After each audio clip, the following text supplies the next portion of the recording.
네, 시청자 여러분 안녕하십니까. 채널A 뉴스 특보 김진입니다. 헌정사상 처음으로 현직 대통령에 대한 구속영장이 발부됐습니다. 자, 그 소식 오늘 뉴스 특보로 전해드리겠습니다. 함께해 주신 분들 소개해드리겠습니다. 국민의힘의 김기흥 대변인, 정광재 대변인, 민주당의 김영주 전 의원, 성추훈 민주당 정치부의장 나오셨습니다. 어서 오세요. 네, 안녕하세요.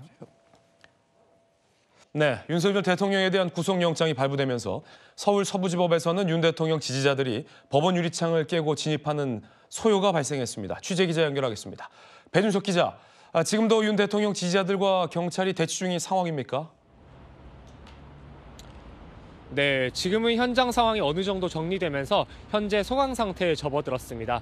하지만 법원 앞에는 어젯밤 격렬했던 시위의 흔적이 아직까지 그대로 남아 있습니다. 윤석열 대통령에 대한 구속영장 발부 소식에 법원 주변 윤 대통령 지지자들이 담을 넘어 청사 안으로 침입했습니다. 법원을 점거한 이들은 소리를 지르고 소화기를 뿌리는 등 흥분한 상태로 난동을 벌였습니다.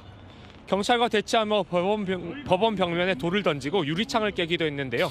일부는 영장 심사를 마친 공수처 측의 차량을 파손하고 공격한 것으로도 파악됐습니다. 경찰은 오늘 새벽 윤 대통령 지지자들을 법원 내부에서 끌어낸 뒤 강제 해산한 상태인데요. 서부지법 인근에는 경찰 비공식 추산 100여 명 정도의 윤 대통령 지지자들이 아직까지 남아있는 상황입니다. 경찰은 현재 기동대 17개 부대를 배치해 법원 청사를 보호하고 있습니다. 경찰은 구속심사 전후 모두 포함해 86명을 현행범으로 체포했다고 밝혔는데요. 경찰은 서부지법 사태와 관련해 수사 전담팀을 설치하고 체증자료 분석 등을 통해 불법행위 가담자는 엄정 대응한다는 방침입니다. 법원 행정처장도 오늘 입장을 내고 시위대의 서부지법 난입 사태에 대해 법치주의 부정이라며 엄중 책임을 물어야 한다고 밝혔습니다. 지금까지 서울 서부지법에서 전해드렸습니다. 네, 스튜디오에서 전문가들과 함께 이야기 나눠보겠습니다. 대통령 변호인단 측에서도 입장을 냈습니다. 법치가 죽고 법 양심이 사라졌다라며 대통령에 대한 영장 발부를 반박하고 있는데요. 대통령 부대변인 출신의 여당의 김기흥 대변인. 사실 헌정사상 처음으로 대통령의 구속이에요. 네. 법원의 영장 발부 주요 사유 중에 하나가 증거인멸의 우려가 있다라는 대목으로 지금 알려졌는데 현직 대통령이 무슨 증거인멸이냐라며 대통령 변호인단 측은 상당히 지금 반발하고 있거든요. 이 대목 어떻게 보십니까? 사실상 이제 대통령이 지금 현직 대통령이지만 직무가 정지되지 않습니까? 그렇다면 불구속이 된다고 하더라도 이제 관저에 머물게 되는 상황이고 무엇보다도 증거를 인멸하기 위해서는 다른 사람들과 소위 말해서 입을 맞춰야 됩니다. 네. 근데 우리가 다 알다시피 현장에 있던 김영현 전 장관을 포함해서 현장에 있던 지휘관들이 다 구속이 됐습니다. 그렇기 때문에 무엇을 증거를 인멸할 그럴 가능성이 과연 있을까? 그리고 무엇보다도 민주당과 공수처에서도 그런 얘기를 해요. 증거가 차고 넘친다 그런 얘기를 하지 않습니까? 네. 한 예로 이재명 대표가 국회에서 체포 동의안이 통과가 됐습니다. 재작년이죠. 그때 여소야대 국면인데도 불구하고 국회의원들이 개개인의 헌법 기관임에도 불구하고 그거를 체포 동의가 필요하다고 해가지고 통과시켰습니다. 근데 법원이 그때 당시에 영장을 기각할 때 내세운 논리가 뭐냐면 야당의 공당의 대표로서 공적 감시의 대상이기 때문에 네. 증거인멸의 우려가 낮다고 얘기를 했습니다. 그리고 그때 또 뭐라고 얘기했냐면 현재까지 확보된 물적, 인적 자료에 비춰볼 때 증거인멸 우려가 낮다고 얘기했어요. 결국은 그 대상과 그다음에 실질적으로 확보된 증거에 비춰봤을 때 여러 상황들을 종합적으로 봤을 때 증거인멸 우려가 낮다고 얘기해서 기각을 시켰단 말이죠. 불구속 수사를 받게끔 했습니다. 그렇다면 대통령은 야당의 대표보다 공적주의가 더 높은 거 아닙니까? 그리고 지금 공수처 수사가 활발하게 되면서 다 구속 기소가 됐어요. 그렇다면 증거인멸의 우려가 낮다는 그 측면에 봤을 때 이제까지의 이재명 대표의 사례를 봤을 때 과연 그게 맞는가? 또 하나 제가 말씀드리고 싶은 거는 조국 대표가 지금 한 5년 넘게 수사를 받고 재판 과정 속에서 최근에야 최종심에서 구속이 됐습니다. 그러니까 어떻게 보면 이제 교도소로 간 거죠. 구치소로 갔는데 그때 2심에서 징역 2년이 나왔습니다. 집행유예도 없었어요. 그렇다면 대부분이 법정 구속을 해야 된다 그렇게 생각했는데도 그때 법원이 법정 구속하지 않았습니다. 그 과정 속에서 조국 전 대표 같은 경우는 비법률적인 방식으로 자기가 명예를 회복하겠다고 하면서 선거까지 나와서 국회의원이 됐습니다. 이런 일련의 상황을 봤을 때 과연 대통령의 어떤 신분으로서 직무가 정지된 대통령의 신분으로서 이게 여타의 이재명 대표와 조국 전 대표의 상황을 비춰봤을 때 이게 과연 형평성이 있게 되느냐 이 부분이 문제가 제기될 수밖에 없고요.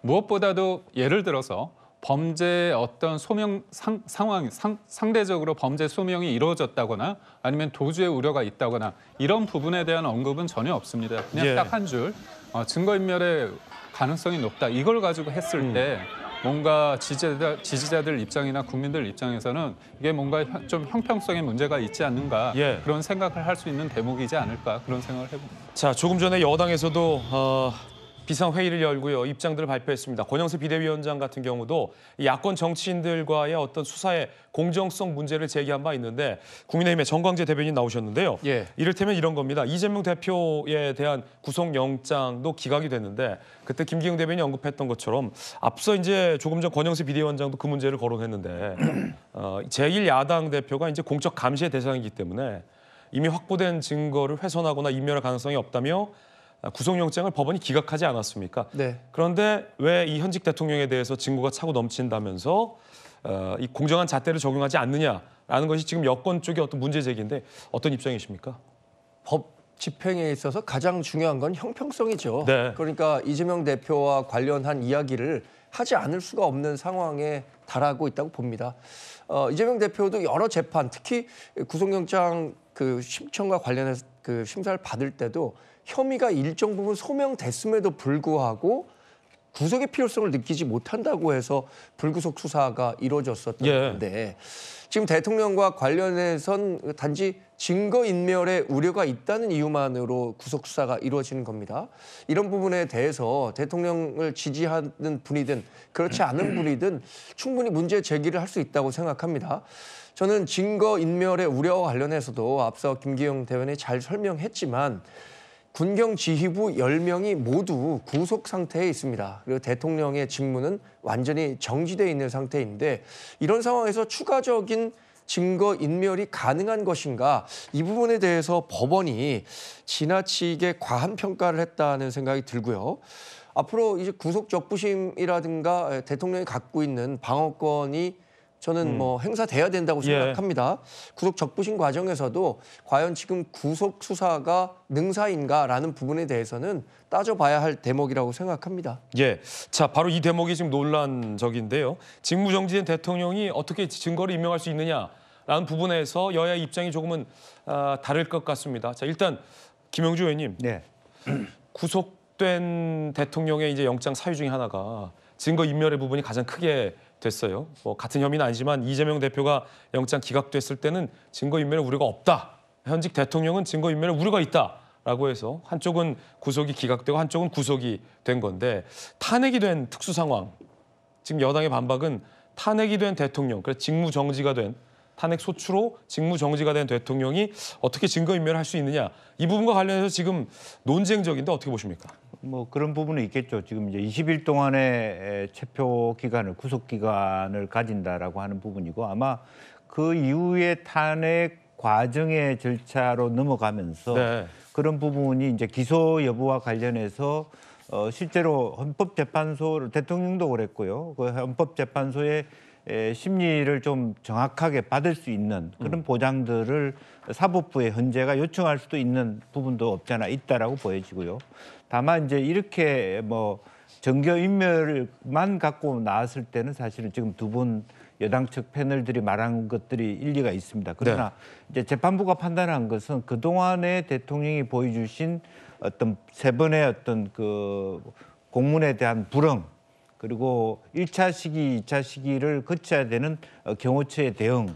그러니까 그리고 실제적으로 사실은 현 대통령이 실제적으로 12.3에 나타난 계엄 사태의 여부는 거의 현행범에 버금가는 국민 전체가 목도한 사실이거든요. 이제 그래서 실제적으로 보면은 이제 직무 그 한 행위의 중대성이라고 하는 부분이 국헌을 문란할 정도의 내란 행위에 둔하는 그런 행위였다면 어쨌든 거의 주요 종사자와 종범들이 다 구속된 있는데 우두머리만 구속하지 않는 것에 대한 문제점 그리고 전혀 아직도 그 자기 범행에 대해서 한 번도 수긍하지 못하는, 인정하지 못하는, 그리고 또 하나는 변호인의 변호 실수라고 보여집니다만 어쨌든 서부지법을 불법이라고 얘기하면서 서부지법의 판사 앞에서 그런 논리를 되풀이하고 있고 지금도 그 결과에 대해서 승복하지 않는 부분들이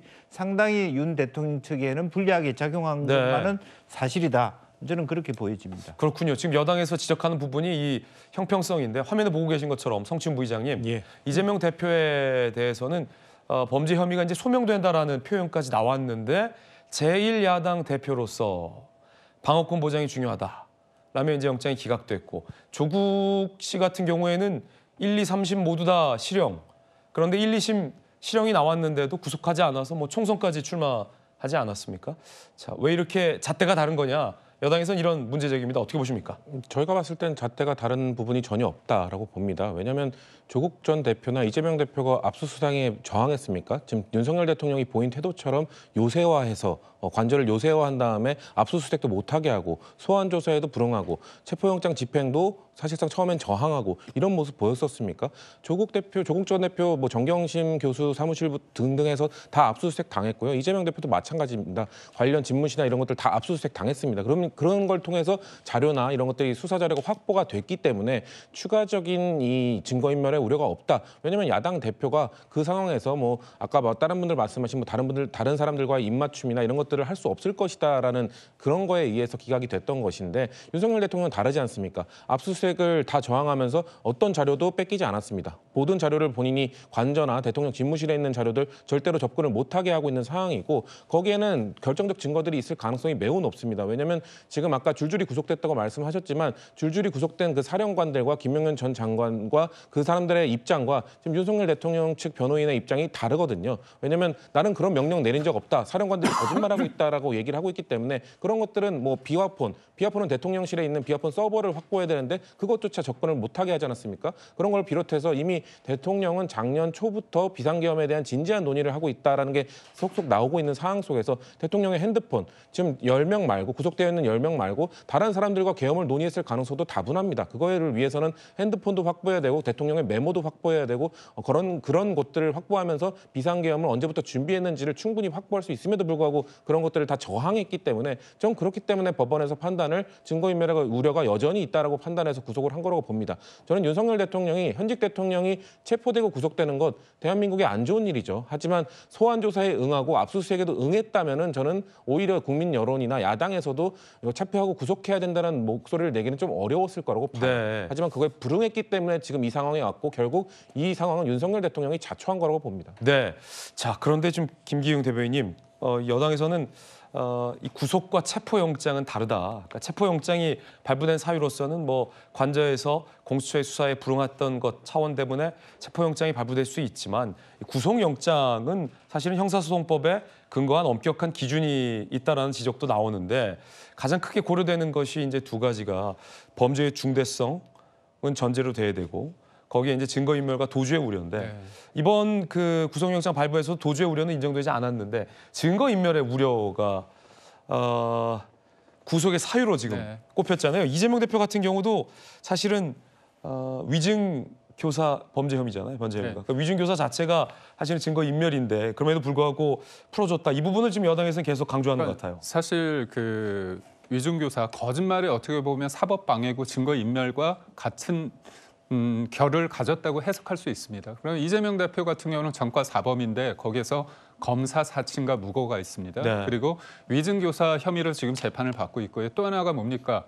공직선거법 위반 혐의로 했는데 그게 허위사실 공표죄 아닙니까? 그게 1심에서 징역 1년에 집행유예 2년이 나왔습니다. 결국은 그런 거짓말과 그런 허위 사실에 대해서 얘기할 수 있기 때문에 증거인멸의 우려가 크죠. 네. 근데 그럼에도 불구하고 어떻게 보면 재판부가 불구속 수사를 하고 있습니다. 그러니까 영장이 발부됐다고 해서 이게 유무죄가 확정된 건 아닙니다. 다만 수사나 재판 과정에서 구속된 상태에서 그걸 받느냐 아니면 불구속에 받느냐 그의 차이가 있는 거죠. 그렇기 때문에 지금의 구속영장이 발부됐다고 해서 대통령의 혐의가 확정됐다고 볼 수는 없고요. 저는 이 말씀을 드리고 싶습니다. 아주 현실적인 얘기예요. 대통령이 탄핵이 됐습니다. 그렇다면 헌재 재판을 받아야 되잖아요. 일주일에 2번씩 받습니다. 그것도 일괄 지정이 됐어요. 헌재에서 5일을 일괄 지정하고요. 그다음에 3일을 추가 일방적으로 지정했습니다. 그러면 지금 구속된 상태에서 공수처 수사를 받고 또 기소돼서 형사소송 재판을 받으면서 그렇다면 또 구속된 상황에서 헌재 재판에 임할 수 있을까요? 그건 현실적으로 불가능합니다. 방어권 보장이 힘들 거고요. 무엇보다 또 민주당, 여소야대 국면에서 국회를 장악하고 있는 민주당이 국정조사를 통해서 대통령 데려오겠다, 소환해가지고 조사하겠다 하지 않습니까? 네. 그렇다면 대통령이냐 아니냐를 떠나서 일반적인 한 사람이 이 재판을 헌법재판도 이렇게 받고 구속된 상태에서 그다음에 형사재판 받고 또 국회에서 부르면 가고 이게 자신의 방어권을 행사할 수 있는 상황은 아니잖아요. 그러니까 저희가 말씀드리고 싶은 게 뭐냐면 문제가 있다고 하면 적법한 어떤 절차를 통해서 하면 됩니다. 그리고 피고인의 방어권을 보장하면 되는데 이 문제의 사단이 뭐냐? 제가 말씀해 주신 것처럼 조국 사태 관련해 가지고 수사를 뭐 방어하지 않았다, 뭐 수긍했다 그렇게 말씀을 하시는데 이 문제의 본질이 뭐냐면요. 대통령을 공수처가 내란죄 혐의로 수사할 수 없는 공수처가 수사를 했기 때문에 이 사단이 난 부분이 있습니다. 대통령이 적법한 절차를 통해서는 임하겠다고 얘기했습니다. 경찰을 통해서 내란죄 수사를 하면 되는 거였습니다. 근데 그럼에도 불구하고 그러지 않고 공수처가 민주당에 어떻게 보면 사실상 지휘권을 받아가지고 지휘를 받는 상태에서 일방적으로 했다는 거죠. 국민들이 다 기억하고 있습니다. 장갑차를 동원해라, 뭐 총 맞을 각오로 해라, 관을 준비해라. 이렇게 해서 떠밀리듯이 해서 수사를 해서 체포도 강제적으로 한 거고요. 그다음에 구속도 됐는데 저는 그렇습니다. 체포는 왜 합니까? 조사를 받기 위해서. 조사는 왜 합니까? 진술을 받기 위해서. 그런데 그 과정 속에서 이미 수사라는 것도 있고 강제 수사도 있는데 1차 집행에 실패를 했어요. 그렇다면 다른 방식으로 할 수 있는데도 불구하고 강제를 체포를 강행을 했고요. 또 구속영장까지 청구했습니다. 그래서 저는 이 1년의 상황을 봤을 때 적법 절차가 망가진 법치주의나 민주주의는 힘들 거고요. 적법 절차의 어떤 정당성이 확보돼야만 우리가 이 1년의 상황을 됐을 때 어떤 결과가 나왔을 때 우리가 수긍을 할 수 있는 거 아닙니까? 네. 그런 측면에서 있을 때 속도나 아니면 지금의 어떤 분위기 속에서 이거는 일방적으로 이렇게 몰아갔을 때 과연 국민들이 이걸 받아들일 수 있을지 그거에 대해서는 저는 의문입니다. 자, 이제 증거인멸과 관련해서 계속해서 쟁점이 되고 있는데 김영주 의원님, 네. 야당에서는 이재명 대표나 조국 전 대표가 뭐 증거인멸이나 도주의 우려가 있었느냐, 수사 협조하지 않았냐라고 항변하고 있습니다만 사실 조국 부부 같은 경우는 PC 자체를 인멸하려 하다 발각이 됐잖아요, 뒤늦게.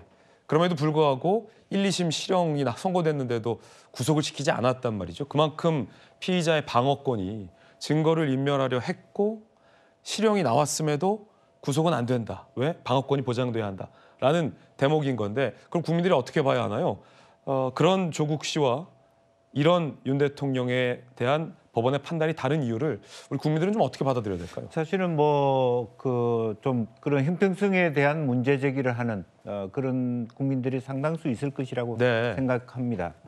또 실제적으로 제가 보더라도 조국 장관이 그 정경심 씨와 더불어서 지나치게 말하자면 구속되지 않은 상태에서 많은 그 활동을 했다는 것에 대해서도 상당히 비정상적이었다. 물론 최근에 일련의 과정이 검찰개혁의 과정이었다고 보면 그것이 그런 방향이 맞는지도 모르겠고 막 그런 방향이라면 그것이 대통령까지 적용돼야 된다. 이제 그런 논리로 충분히 이제 반론이 있을 수 있겠다고 생각합니다. 이제 그럼에도 불구하고 우리나라의 법 체계는 사실은 자유심증주의라고 하는 결과적으로는 그 유무죄 판결 또 실제적으로 무엇이 더 중요한지는 전적으로 해당 재판부, 해당 판사의 몫입니다. 그렇군요. 그래서 어쨌든 윤 대통령도 그러한 서부지법의 문제점에도 불구하고 출석하셨잖아요.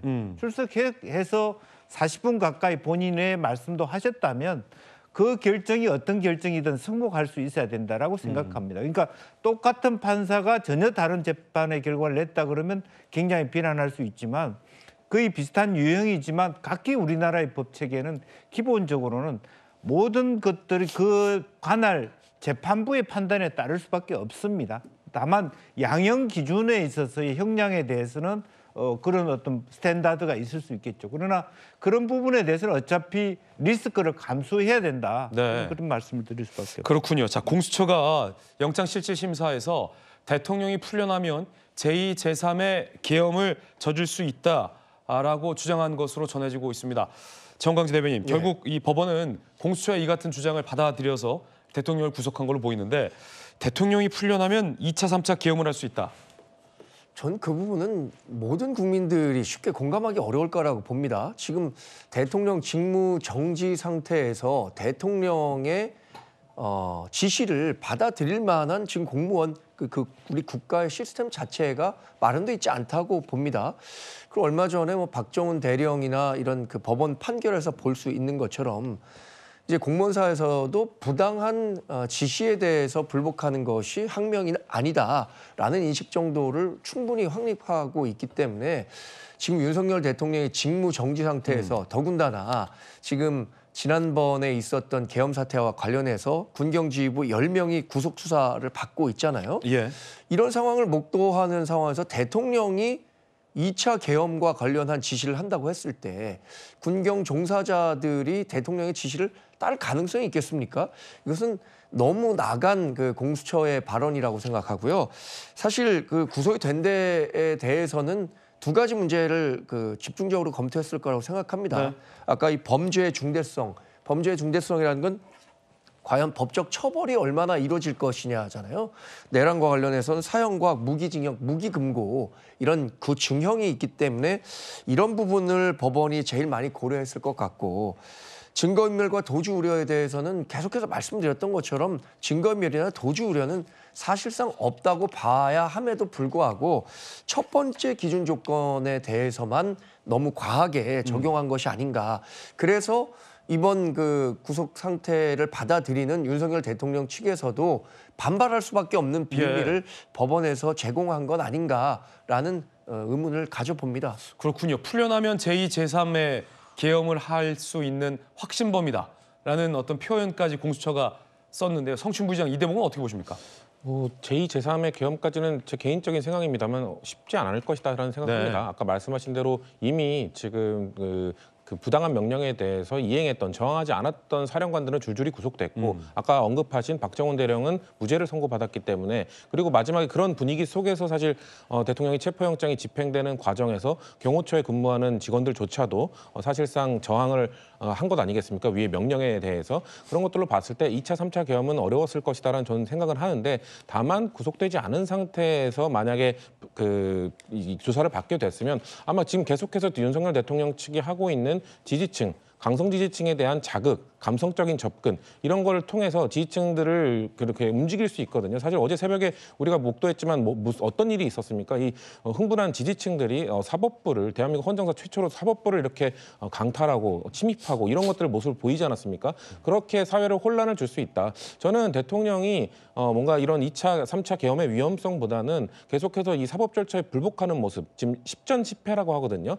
헌법재판소에 이의 신청한 게 5건, 일반 법원에 5건, 10건이 되는데 10건에 대해서 전부 다 기각됐습니다. 그런 정도의 상황에 왔으면 이제 이게 불법적이다, 미법적이다라고 주장할 게 아니라 사법 시스템 안에서 계속해서 저항하고 뭔가 반론하고 이의 제기를 하고 이런 절차를 밟아야 되는데 이건 잘못됐다라고만 계속 주장하고 있잖아요. 이런 상황 속에서 저는 사법부가 과연 이 사람을 풀어줘도 되는 것인가? 왜냐하면은 아까 전에 계속해서 패널 분들도 비롯해서 윤석열 대통령 측에서 공수처는 수사 권한이 없다라고 하는데 수사기관 민주당의 명령을 받는 집단이 돼버렸다 이렇게 주장하시는데 수사기관에 대한 비판을 할 수 있습니다만 그거에 대해서 괜찮다라고 법원에서 지금 벌써 네 번째 판사가 지금 괜찮다고 판단을 해준 겁니다. 1차 체포영장, 2차 체포영장, 체포적부심 그리고 구속영장까지 4번의 판결 전부 다 다른 판사들이 해줬습니다.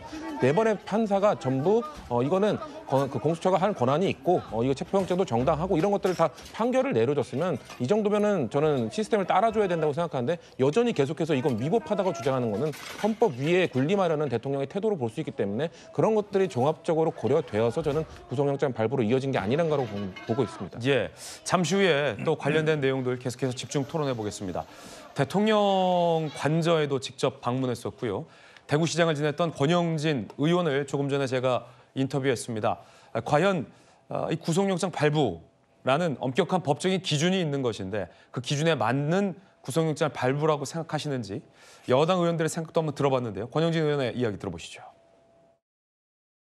대통령에 대해서 현직 대통령에 대한 헌정사상 첫 이 구속영장 발부인데 어떻게 보십니까? 참 참담합니다. 현직 대통령을 증거인멸의 우려가 있다면서 구속시키는 것, 이거 도저히 상식적으로 납득할 수 없는 판결입니다. 대통령이 도주를 하겠습니까? 관저에서 혼자 고립돼 가지고 증거인멸을 하고 또 무슨 인멸할 증거가 또 있겠습니까? 이재명 대표는 그 야당 대표라 영장이 기각됐고 또 조국 대표는 3심 결과까지 나오고 나서야 구속됐는데 대통령실에서도 형평성 문제를 제기했거든요.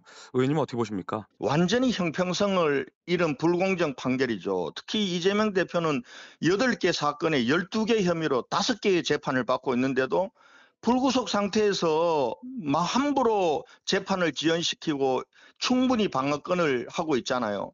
이재명 대표 사실은 국회에서 체포 동의안까지 가결한 겁니다. 그런데도 불구하고 불구속 기소하더니 대통령을 꼭 이렇게 제수복을 입혀서 해야 됩니까? 결과적으로는 대통령을 망신 주고 그리고 무력화시켜서 탄핵 심판에 영향을 주려고 하는, 저는 오염된 정치 판결이라는 생각을 지울 수가 없습니다. 향후 그 여권의 좀 대응이랄까요? 어떻게 될까요? 국민의힘이 강력하게 항의하고 싸워 나가야 된다고 봅니다.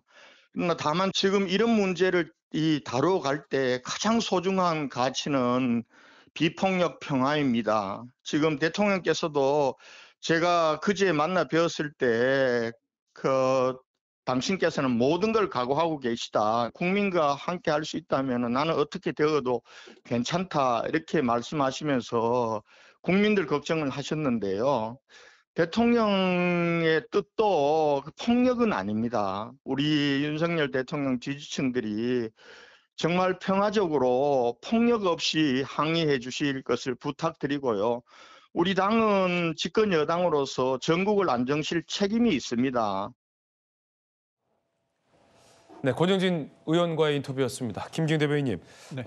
이번 구속영장 발부에 대해서 강하게 권 의원이 비판했는데 오염된 정치 판결이다라고 비판을 했어요. 그러니까 앞서 대통령실에서의 입장, 지금 여당 지도부의 입장, 대통령 변호인단 측의 입장의 모든 공통점은 법원의 공정성, 형평성에 좀 초점이 가 있는 것 같습니다. 이게 보면 이제 영장 발부 포함해서 1심, 2심, 3심이 있을 때 최종심까지는 어떻게 보면 무죄 추정 원칙 아닙니까? 그리고 재판부도 그렇고 정치인들도 그렇고 그거에 대해서 이견을 제시할 수 있습니다. 저희가 헌재 판결이나 아니면 대법원 최종 판결에 대해서 지금 무시하고자 하는 건 아닙니다. 그렇지만 법이 집행되는 과정에서 그다음에 재판 과정에서 문제가 있고 충분한 방어권이 행사되지 못하고 있는 상황이 놓여진다면 이 부분에 대해서 문제를 제기할 수 있는 거죠. 그런 측면에서 민주당이 이제까지 보면 한명숙 전 총리 관련해서 대법원에서 확정 판결이 나옴에도 불구하고 뭐라고 얘기했냐면 정의의 법정에서는 우리가 승리했다, 무죄다 이렇게 얘기하는 거는 아직까지는 다릅니다.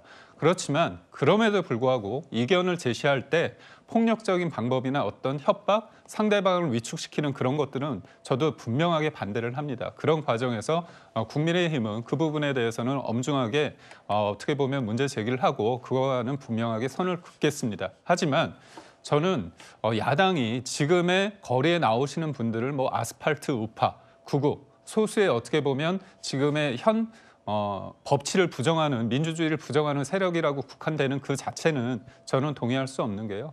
저도 지인도 그렇고 제가 저의 어떻게 보면 거기에 계신 분들의 누군가의 아버지, 어머니 아니면 누군가의 동생이고 요즘에는 또 젊은 분들도 많이 나옵니다. 그렇다면 그분들이 대통령이 정치적인 메시지를 하나 던졌다고 해서 속된 말로 우르르 나가는 게 아닙니다. 이게 선거를 통해서 대통령이 어떻게 보면 교체되고 정권이 교체되는 부분이 이제까지의 순리였는데 탄핵이라는 선거가 아닌 탄핵을 통해서 정치 세력이 재편되는 이런 상황까지 놓이게 된다면 이 부분에 대해서는 정치가 되게 험하게 돼 있습니다. 아주 편하게 말씀드리자면 이재명의 민주당이 대통령을 탄핵을 언제부터 얘기했습니까? 정권 교체됐을 때 5개월 만에 22년 10월부터 탄핵 얘기를 했습니다. 그리고 대통령 탄핵이 되지 않았습니까? 근데도 권한대행 탄핵, 그다음에 대행의 대행마저 탄핵을 겁박하고 있습니다. 이런 일련의 상황을 봤을 때 이런 어떻게 보면 과정에 있어서 적법한 절차가 이루어지지 않은 사법제도 시스템 속에서 결국은 대통령이 탄핵되거나 결정적으로 유죄를 판결을 받고 상대적으로 다른 사람한테 유리한 국면으로 전개됐을 때 그런 과정은 정당하지 않고 정의롭지 못하고 생각하는 분들이 저는 거래에 나왔다고 보고요. 그런 과정을 극우나 아스팔트 우파라고 폄훼하는 거는 저는 동의할 수 없습니다. 다만 이분들 중에 아주 소수라도 폭력적인 어떤 방식을 통해서 본인들의 의사를 전달하는 방식에 대해서는 저는 동의하지 않습니다. 예, 지금 그 정광재 대변인, 예. 법원 내부에서도 이 공수처의 어떤 이 내란죄 수사에 대한 논란이 있는 것으로 보도가 주말 사이에 되고 있어요. 네. 한 부장판사, 현직 부장판사, 재판연구관 출신의 부장판사가 공수처에는 이 수사권이 없다, 내란죄 수사권이 없다라는 글을 올렸어요, 실명으로. 그러면서 직권남용을 공수처가 수사하면서 관련 범죄로 내란죄를 다루고 있는데 결국은 기소될 때 내란죄로 기소가 되는 것은 본말이 전도된 것이다. 네. 그래서 공수처가 내란죄로 수사를 하거나 체포나 지금 구속을 하는 것들이 굉장히 어떤 불법적인 논란이 있다라는 글을 올렸는데 현직 판사들도 과연 공수처가 이 수사하는 것이 과연 적법한가에 대한 하나의 공통된 의견을 내놓은 건 아니군요. 그러니까. 그렇습니다. 저도 어제 보도를 보고 사실 판사라는 그 사법부의 구성원 자체들이 본인들의 목소리를 내기가 쉽지 않은 구조임에도 불구하고 내란죄 수사와 관련해서는 여러 이견이 있을 수 있다라는 점을 제기했더라고요. 그것과 관련해서 다른 판사분들도 잇따라 본인들의 의견을 제시하면서 이게 공론화된 측면이 있는데 윤석열 대통령 측은 처음부터 이 사안과 관련해서는 내란 수사 권한을 공수처가 갖고 있지 못하다라고 줄곧 얘기했었던 겁니다. 그런데도 불구하고 공수처는 검찰이 수사하고 있던 것, 또 경찰이 수사하고 있던 것을 이첩 요구권까지 발동해 가면서 본인들이 수사를 하겠다고 했어요.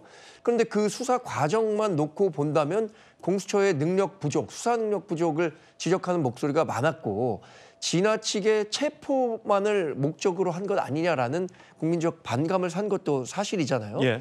그래서 이것과 관련해서는 앞으로 뭐 다양한 논의가 있어야 될 거라고 생각합니다. 이미 2019년에 있었던 수사권 조정과 관련해서 얼마나 그때 당시에 수사권 조정이 막무가내식으로 잘못됐었는지에 대한 비판의 목소리도 나오고 있잖아요. 이번 정국을 넘어서더라도 추후에라도 이런 수사권 조정과 관련한 이야기들이 다시 한번 공론화될 필요가 있다고 생각하고요. 이 문제와 관련해서는 어쨌든 법원에서는 내란 수사와 관련한 권한을 지금 인정해서 구속영장도 발부되고 체포영장도 집행이 된 거잖아요. 그러나 재판을 받는 사람 입장에서는 이런 흠결을 의문을 제기할 수밖에 없는 상황이다라는 점을 말씀드릴 수밖에 없습니다. 네. 자, 여전히 공수처의 내란죄 수사는 논란적이다, 논쟁적이다, 흠결이 있는 수사다라는 표현 써주셨습니다. 김영주 의원님은 이 부분 어떻게 보십니까? 사실 뭐 그런 부분은 뭐 원천적으로 보면 민주당도 원인 제공의 어떤 부분이 있죠. 그러니까 검수완박이라든지 그런 사법체제의 개편, 개혁을 하는 과정에서 일정한 어떤 텀이 있다라고 하는, 그러니까 좀 더 촘촘하게 역할 분담을 해내면서 실제로 명확하게 어떤 이런 사안이 벌어졌을 때도 혼란을 갖지 않도록 해줄 법제처라든지 국회가 의무를 가져야 됩니다. 이제 그럼에도 불구하고 큰 틀에서 검찰의 수사권을 박탈해야 된다는 그게 초점이 맞춰지면서 이와 같은 사안이 벌어졌다라고 보여지고요. 또 그런 의미에서 지금 이제 이 문제는 이 사건과 별개로 다음 뭐 민주당 내에서도 공수처 폐지론자도 존재하는 만큼 공수처를 어떻게 할 것인지 또 앞으로의 검찰 공수처 경찰 간의 여러 가지 중복되거나 혹은 어떤 이와 같은 사안에 대해서도 더 헌법적 개정적 요소는 있어야 된다라고 보여집니다. 이제 그럼에도 불구하고 이와 같은 이완된 형태의 불확정성에 대해서 법원 행정처를 비롯해서 수많은 과정에 네 번, 다섯 번 어쨌든 공수처의 수사에 대한 정당성은 인정받았다라고 보여지고요. 또 하나는 기소권과 수사권에 있어서의 논쟁이 또 하나 있는 것 같습니다. 네. 기소는 못하지만 수소는 할 수 있는 거 아니냐에 대한 논쟁도 있기 때문에 이 부분은 그런 정도로 남겨놓고 가는 게 좋겠다. 다만 윤 대통령 측 변호인들이 지나치게 윤 대통령의 계엄 과정의 절차적 정당성을 방어해내지 못하고 대신해서 공수처의 수사에 대한 또 이재명 대표의 과의 조국 전 대표 간의 형평성 문제만 했기 때문에 지금 이제 구속해야 된다 안 해야 된다라고 하는 판사가 굳이 이재명 조국 재판을 같이 연구하면서 해야 될 이유는 하나도 없는 거거든요.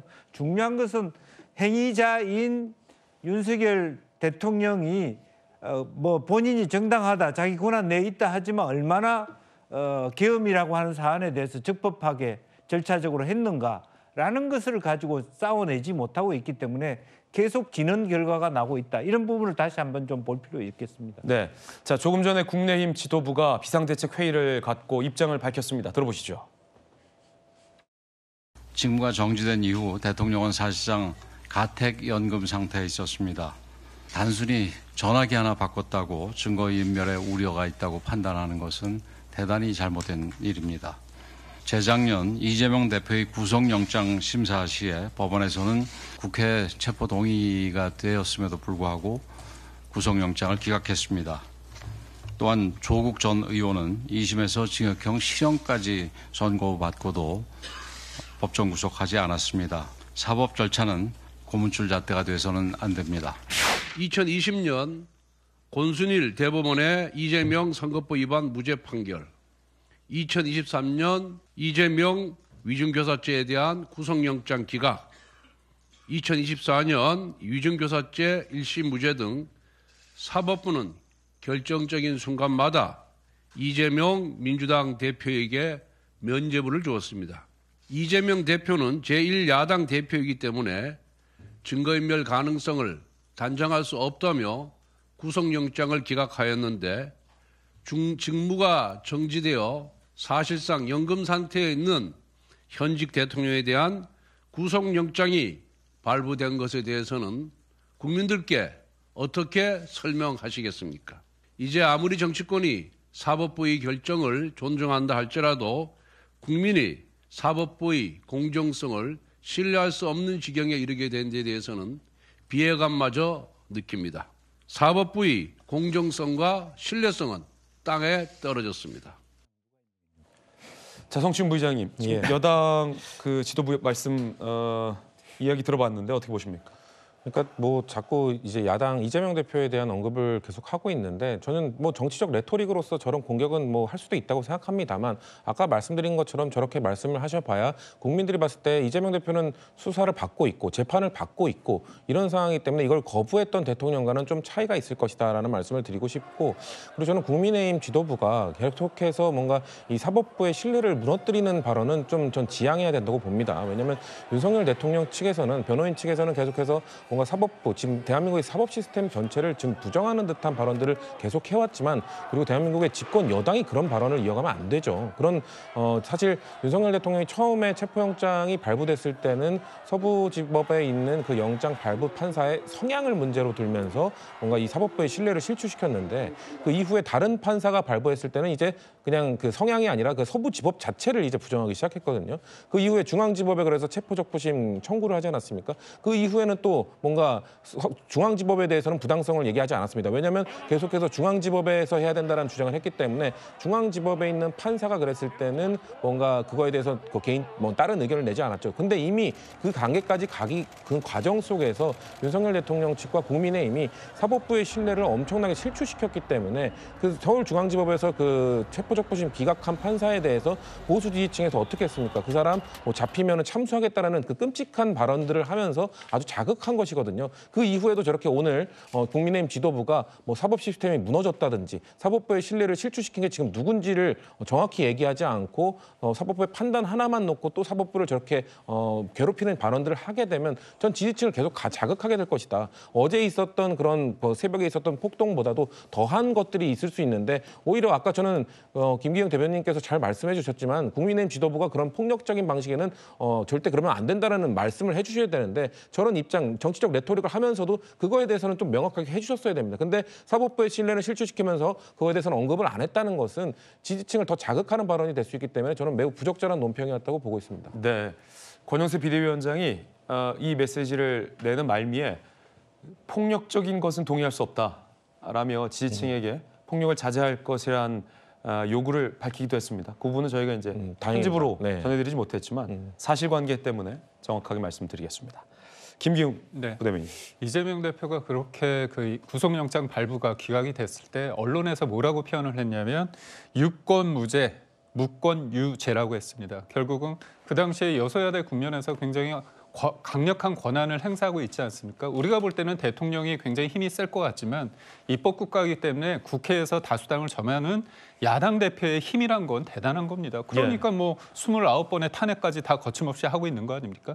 지금의 혼란 상황에 대해서 뭔가 주도적으로 정리하기보다는 이런 상황을 계속 몰아가고 있는 사람이 이재명의 민주당 아닙니까? 그런 측면에서 봤을 때 유권 무죄, 무권 유죄 이 여기에서 좀 나아간다면 야권의 인사들에 대해서는 다 무죄 아닙니까? 야권 무죄고 여권은 다 유죄입니까? 이런 얘기까지 나올 수 있다고 한다면 이 부분에 대해서 저는 뭐 그냥 무턱대고 비난하는 게 아니라 이거를 바라보는 국민들이나 제3자의 관점에서 봤을 때 충분히 이런 말까지 나올 정도이다. 이렇게 본다면 앞으로의 어떤 법 집행이나 법의 어떤 잣대가 균형 있게 적용돼야 된다고 보고 있고요. 저는 사법부의 어떤 판단에 대해서는 존중합니다. 하지만 그 과정상에서 우리가 말할 수 있는 부분은 충분히 말해야 될 어떻게 우리의 권리도 있다는 면에서는 저는 다시 한번 강조드리고 싶습니다. 예, 야권 무죄, 여권 유죄냐라는 말로 또 정리를 해주셨는데 공수처도 입장이 나왔어요. 공수처는 이런 입장을 냈습니다.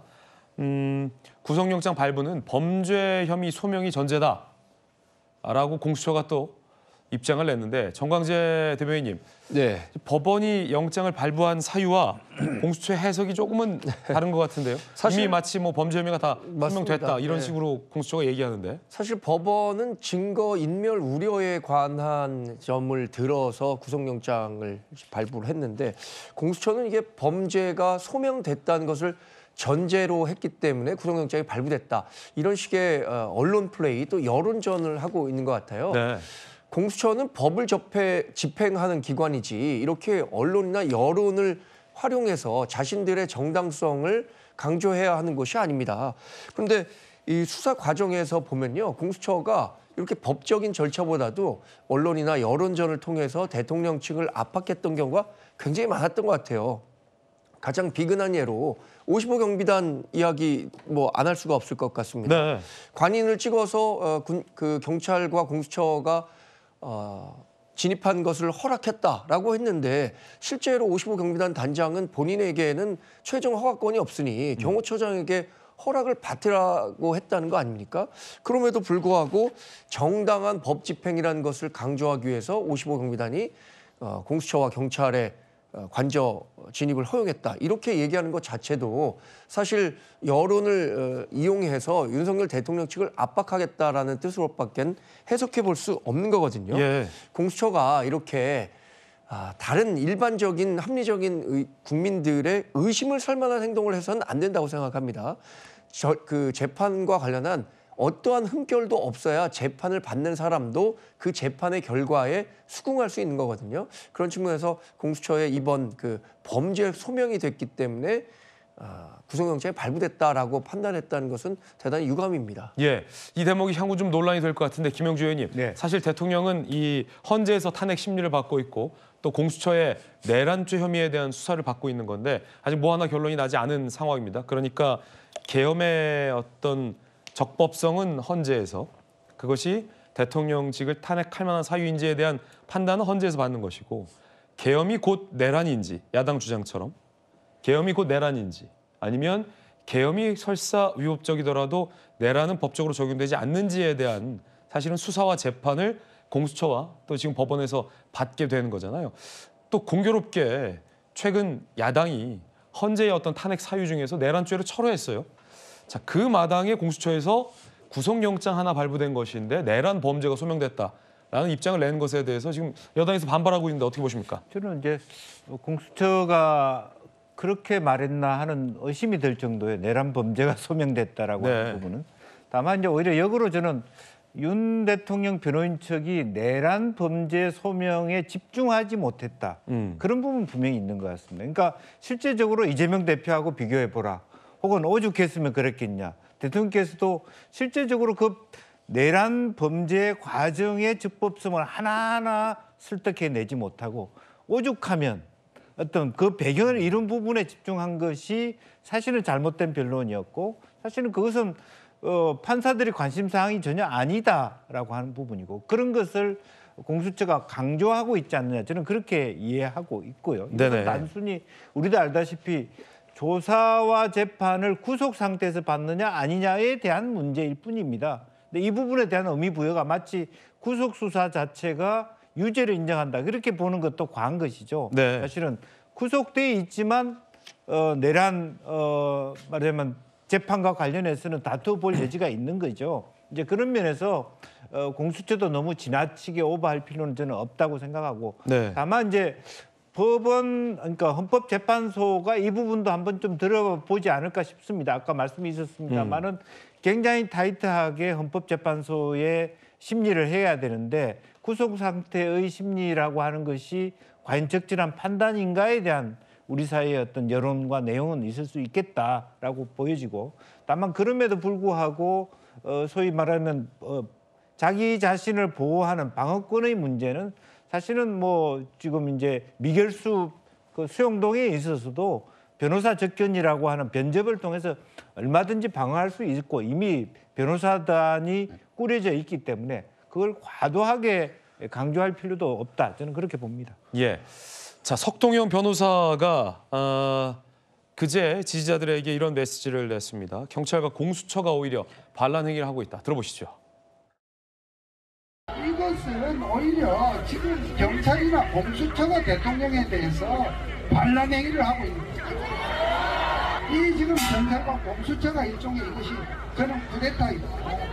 대통령께서도 나름대로 참 이 양반이 정말 배짱 하나는 대단합니다. 도대체 여기 있어도 조금 더 수심이 있거나 위축되지 않고 있다는.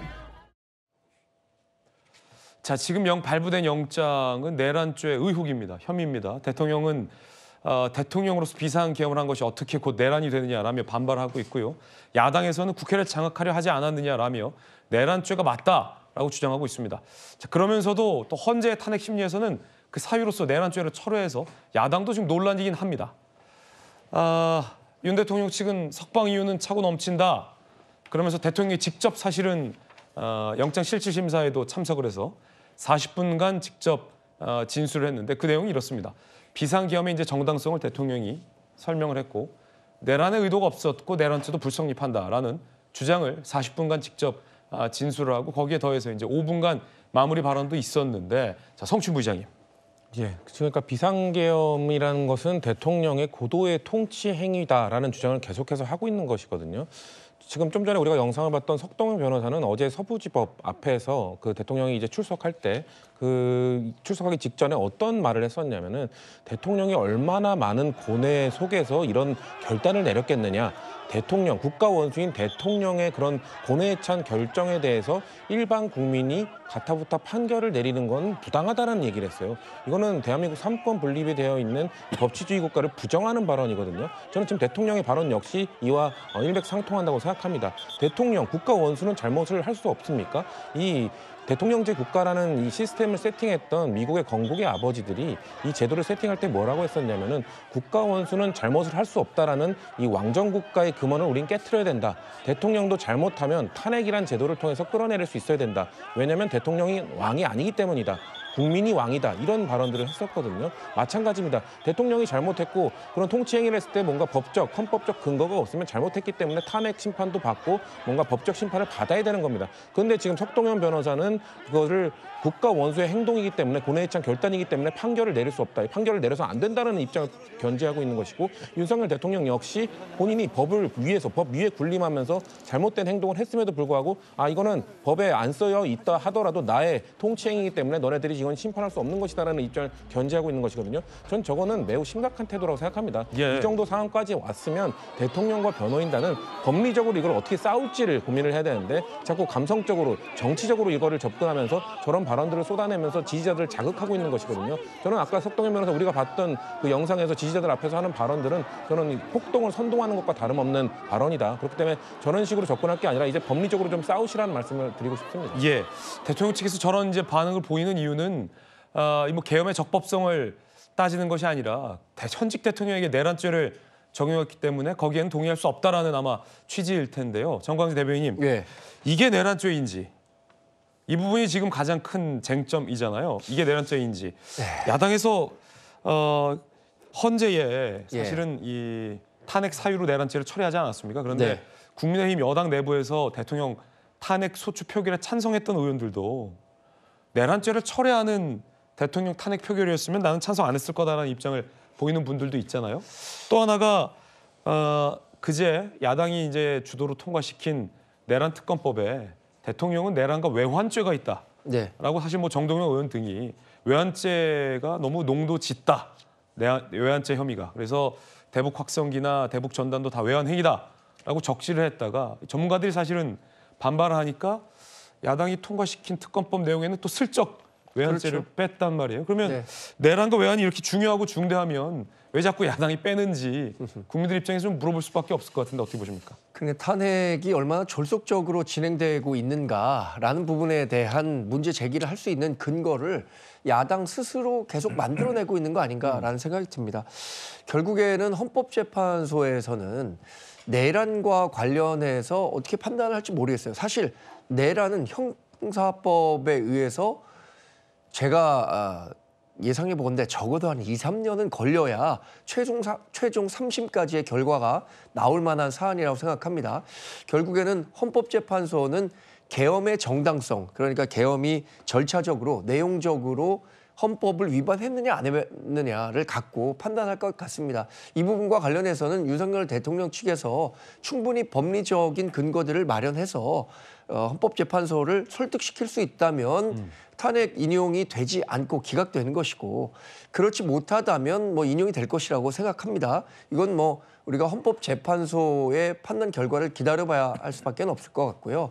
그러나 그 과정에서 뭐 내란과 외환죄와 관련해서 야당이 문제를 제기하고 있는데 외환죄는 처음부터 북한이 왜곡이 될 수 없고 통모의 절차가 있지 않다는 것을 알고 있음에도 불구하고 자신들이 만들어내는 특검의 정당성을 국민들에게 강조하고 싶어서 포함시켰다고밖에는 볼 수 없을 것 같습니다. 외환과 관련해서 민주당이 특검법을 만드는 과정에서 제외했다고는 하지만 이런 부분이 얼마나 무리한 접근이었는지에 대해서는 국민 여러분께서 충분히 판단하고 계실 거라고 생각합니다. 자, 그러면 이제 야당에서는 이런 반박을 하는 여권 관계자에게 그럼 계엄을 옹호하는 것이냐 이런 반박도 있거든요. 저는 개인적으로 계엄에 대해서 동의하지 않습니다. 대통령이 국가 비상 사태라고 규정한 부분에 대해서는 저는 일정 부분 동의합니다. 왜냐하면 저도 기자 생활 한 20년 가까이 했지만 한 번도 야당에서 이 탄핵을 29번째 탄핵하면서 30번째를 운운하는 이런 경우가 없습니다. 이게 문제가 뭐가 잘못됐냐면 한 사람을 탄핵이 되면 이 사람이 직무 정지가 됩니다. 6개월이든 몇 개월 동안 그 기관이 사실상 무력화되는 겁니다. 헌법기관, 이게 국헌문란 아닙니까? 헌법기관이 무력화되는 게 국헌문란입니다. 그렇다면 사정기관, 예를 들어 서울지검장, 중앙지검장도 그랬죠. 그다음에 감사원장도 그러지 않았습니까? 그리고 국방부 장관도 탄핵하겠다고 얘기를 했습니다. 그렇다면 대통령이 국정을 수행할 수 있는 여러 가지 거에서 팔목을 다 잘라내는 겁니다. 그렇다면 이거 대통령이 볼 때는 국가 비상사태라고 할 수 있는 거라고 전 봐요. 다만 그 과정에 있어서 절차적인 어떤 거를 제대로 했느냐. 그리고 국회나 아니면 선관위에 대해서 무력적으로 해서 거기를 어떻게 보면 불능케 했느냐. 이 부분은 따져야 되는 상황입니다. 근데 저는 이 문제의 본질은 뭐냐면 아까 그 미국의 헌법 아버지 부분들에 대해서 언급을 하셨는데 우리나라의 탄핵의 가장 문제점이 뭐냐. 미국은 탄핵 제도가 있는데요. 한 번도 통과되지 않았습니다. 왜 그런지 아십니까? 거기는 부통령입니다. 대통령이 만약 탄핵이 되면 부통령이 행정부를 이끌어갑니다. 그래서 조기 대선이 없어요. 근데 우리나라는 탄핵을 시키면 조기 대선이 있습니다. 그렇기 때문에 야당에서 탄핵 얘기를 한 겁니다. 결국은 잘 보세요. 그 탄핵 소추안에 대해서 내란 혐의에 대해서 1라운드라고 할 수 있는 국회에 있을 때는 공포 분위기 몰아가지고 우선 통과시킵니다. 하지만 이거는 내란 혐의는 굉장히 복잡하니까 그걸 빼요. 왜 빼겠습니까? 대통령을 빨리 탄핵시키고 조기 대선을 해야지 누구한테 수혜가 됩니까? 이재명 대표한테 수혜가 되는 거예요. 특검법 또한 또 마찬가지입니다. 외환죄 가지고 분위기 막 몰아가요. 그러다가 뺍니다. 왜 뺍니까? 가볍게 해가봐서 특검을 통과시키기 위해서요.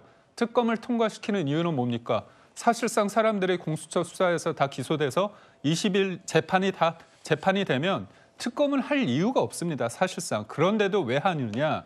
결국은 검찰, 경찰, 공수처, 상설특검, 특검까지 해서 조기 대선 국면에서 뭐든지 나오면 그걸 가지고 언론 브리핑을 통해 가지고 여당을 공격하기 위한 겁니다. 그걸 국민들이 아는 거죠. 결국은 이런 모든 일련의 상황을 봤을 때 머릿속에 있는 거는 이재명 대통령 만들기라는 그런 부분에 대해서 사람들이 알고 있다는 거고, 저는 그렇기 때문에 누군가를 위해서 헌법 재판의 속도가 빨라진다, 특검이 이뤄진다, 이런 건 안 되고요. 절차대로 그다음에 그 결과에 대해서 승복될 수 있게끔 하는 게 헌재의 몫이고 대법원의 몫이라고 봅니다. 예, 이 수사 절차에 대한 어떤 비판이 계엄을 동의한다는 의미는 아니다라는 또 반박 주셨습니다. 같은 질문 드릴 수밖에 없을 것 같은데 김용주 의원님, 네. 내란 혐의와 외환 혐의가 그렇게 위중하고 시급하다면 왜 이렇게 자꾸 뺍니까? 야당은. 사실은 처음부터 저는 이제 민주당이 외환 혐의를 한 것에 대해서 적절하지 않다고 생각했습니다. 네. 실제적으로 보면 그 내용의 핵심은 적을 이롭게 한 건데, 물론 이제 헌법적으로 북한이 외국이냐 하는 부분부터가 말이 안 된다는 얘기도 있고, 뭐 그 논리는 차치하더라도, 그럼 윤 대통령이 그동안에 해왔던 정치적 행위, 국제적인 관계로 봐서 한 번도 북을 아예 쳐들어갔으면 쳐들어갔지 북을 이롭게 할 그런 그것은 아니다. 지금 외환죄의 핵심은 사실은 어떤 방식으로는 적과 내통했다든지 적을 이롭게 했다든지 이런 부분에 적용이 안 되기 때문에 사실은 외환죄의 적용은 처음부터 무리였다라고 보고요. 예. 이제 그런 것이 왜 민주당이 그런 방식에 할까 하는 것은 제 개인적으로도 불만이기도 하고 의심점입니다. 그렇기 때문에 수많은 사람들이 그런 데 대한 지적이 있었고 예. 마지막에 뺐다라는 거고요. 지금도 제가 드리고 싶은 것은 어차피 한덕수 또 최상목 대행이 해왔던 것은 여야 합의한 특급 아니었습니까? 그러면 뭐 예를 들면 하나 단독으로 법안 발의했다가 안 되면 다시 수정 발의하는 이런 방식 말고 처음부터 야당과 여당이 차분하게 이 기간 예. 동안에 국민들이 보기에도 적절한 수준의 단일한 법안에 동의해 왔다면, 합의해 갔다면 오히려 그 민주당이 원하는 말하자면 이건 공수처의 논란도 없어졌을 것이고, 그런 또 지금 이제 검찰이 기소가 되면 사실은 특검의 정당성도 없어지게 되는 겁니다. 이 시간을 허투루 이렇게 마음만 급하게 낭비하고 여러 차례 발의하고 좌절되고 또 뭐 총리나 권한대행의 말하자면 부결 이런 것들이 되풀이되는 것에 문제점을 해결할 수 있었는데 그런 지점이 아쉽다라는 생각이 들고요. 이제 그런 측면에서 민주당은 민주당대로 또 여당은 여당대로 이 시점에 있어서 적절하지 않은 대응을 하고 있다 그렇게 봅니다. 예, 야당을 향한 비판도 있는데 정광진 대변인님, 예. 결국 국민을 선동하기 위해서 뺄 내란죄와 외환죄를 쥐어들고 흔든 건 아니냐, 정쟁용으로, 이런 비판도 지금 야당을 향해 나오고 있거든요. 그렇습니다. 뭐 앞서 말씀하신 것처럼 지금 특검이나 뭐 국정조사나 앞서 있었던 계엄과 관련한 청문회나 이런 것들이 대부분 야당이 생각하고 있는 바를 국민에게 주입시키기 위한 과정이었다고 생각합니다. 앞으로 어쩌면 있을지 모를 조기 대선 과정에서 어떤 식으로든 뭐 여론에서의 우위를 점하기 위한 정치 공세를 야당이 하고자 함이지 이것을 실체적 진실을 규명하기 위한 것인지에 대한 목소리, 의문의 목소리를 제기하지 않을 수가 없는데, 왜냐하면 이미 검찰이나 경찰, 공수처에서 수사한 조사 결과만 놓고 보더라도 지난 계엄과 관련한 실체적 진실은 거의 드러났다고 해도 뭐 과언이 아닐 정도입니다. 그래서 우리 당은 사실 특검이 꼭 필요한 것인가에 대한 의문을 제기하는 목소리도 있어요. 이것이 대부분의 진실이 드러난 상태에서 결국에는 기소만 대체하는 수단으로 전락할 수밖에 없는데 많은 예산을 들여서 가면서까지 특검을 할 필요가 있느냐라는 목소리를 제기하는 분도 있는데, 민주당이 그 의견에 동의하지 않는 것은 특검 수사를 통해서 다시 한번 여론을 환기시키고 그 과정에서 피의사실 공표 등을 통해서 어떤 식으로든 앞으로 이뤄질 정치 형국에 대해서 본인들에게 유리한 형세를 만들어내기 위한 과정이다. 이렇게 보는 게 정당하다고 봅니다. 예. 자, 지금 공수처의 수사가 이제 구속 수사로 진행이 될 텐데 그것과 별개로 특검을 추진한다라는 입장인데 물론 여당도 자체 특검안을 내기도 했습니다만 여당이 자체 특검안을 낸 이유는 이 야당이 내놓은 이 특검법안이 굉장히 논란적인 지점이 많기 때문이다라고 여당은 밝히고 있습니다. 자, 야당의 입장도 있습니다. 특검법에서 외환죄를 갑자기 뺀 것에 대해서 여당 내에 이탈을 유도하기 위한 의도다라는 해명이 나왔는데 성춘 부의장님, 외환죄가 그렇게 정말로 야당이 생각할 때 확실하고 중차대하다면 단지 여당이 이탈하지 않을 것 같아서 뺄 수 있는 게 아니잖아요, 외환죄라는 건. 그렇죠. 일단 저는 외환죄 부분은 처음에 지금 저희 당 지지층들도 약간의 지금 오해를 하고 있는 부분들이 있는 것 같아요. 왜냐하면 처음에 얘기가 나왔던 게 뭐냐면 뭐 김영현 전 장관이나 이런 쪽에서 뭔가 북한을 좀 자극하고 도발해서 뭔가 북한의 무인기도 보내고 일부러 오물풍선에 대한 뭐 원점 타격도 하고 이런 식으로 북한을 자극해서 소요 상태를 일으켜서 뭔가 계엄으로 이끌려고 했다. 이거에 대해서 지적을 하고 이걸 알아봐야 된다고 주장을 했던 것이거든요. 근데 이것이 외환죄로 볼 수 있느냐? 근데 이걸 바로 처음에 외환죄로 이어버렸거든요. 근데 법적으로 따져봤을 때 외환죄에 해당하지 않는 걸로 제가 봤을 때 보입니다. 그렇기 때문에 이거에 대해서 이 부분을 따지는 걸로 전략을 선회했어야 되는데 너무 초반부터 이거 외환죄다라고 해버린 다음에 외환죄로 못 받고 갔다. 그렇죠. 처음에 검토를 하다 보니 외환죄에 좀 부적절한 부분들이 있었죠. 그렇기 때문에 처음에 우리가 원래 따져보고자 했던 북한을 도발하려고 했던 것 아니냐. 저는 이쪽으로 몰아붙였던 것이 필요했다고 보는데 너무 외환죄에 집중했던 건 잘못됐다고 봐요. 그런데 사실 그런 것들을 외환죄를 그래서 빼면서 그래도 국민의힘이 원했던 거 외환죄란 뭐 내란 선동 선전죄 이런 것들은 뺀 것은 왜냐하면 내란 선전 선동이 들어가면 국민의힘 의원들도 대상이 될 수 있기 때문에 이탈표가 줄어들 수 있죠. 그런 것들은 고려해서 뺀 거라고 봅니다. 왜냐하면 탄핵소추 첫 번째 시도를 했을 때도 그 안에 추경호 전 원내대표가 들어가 있기 때문에 안 된다라는 내부 의견도 있었던 걸로 저희는 기억하고 있기 때문에 그런 것들을 종합적으로 고려해서 그럼 내란 선전 선동도 빼고 외환죄도 아무래도 빼고 왜냐하면 국민의힘도 협상을 좀 계속 하자고 하니까 그러면은 그거 다 빼주고 마지막에 하나 인지수사 그거 넣은 거거든요. 근데 그거 갖고 저는 국민의힘이 사실상 민주당 산하의 검찰청을 만들고자 하는 것 아니냐라는 이건 또 지나치다는 거죠. 왜냐면은 그렇게 되려면 검찰 특검의 검사 추천도 민주당이 했으면 야당 추천권이 여전히 살아있으면 민주당이 추천한 검사가 들어가서 인지수사를 할 수 있다? 그러면은 전 국민의힘이 지금 특검안에 찬성하지 않았던 논리가 성립할 수 있다고 생각합니다.